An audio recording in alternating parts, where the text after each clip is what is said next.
Family is one of the most important things in most people's lives. A family is a group of people who are connected by blood, marriage, or adoption. Families come in many different shapes and sizes.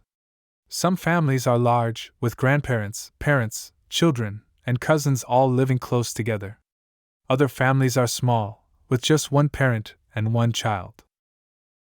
The most basic family unit is the nuclear family, which consists of two parents and their children. However, many people also have close relationships with their extended family, which includes grandparents, aunts, uncles, and cousins. Relationships within a family can be complex. Parents are responsible for taking care of their children and helping them grow into healthy and happy adults. Siblings, brothers and sisters, often have a special bond. They grow up together, share experiences, and support each other through difficult times. Today, families are changing. Many people get married later in life, and some choose not to get married at all. Some couples decide not to have children. Others have children without being married.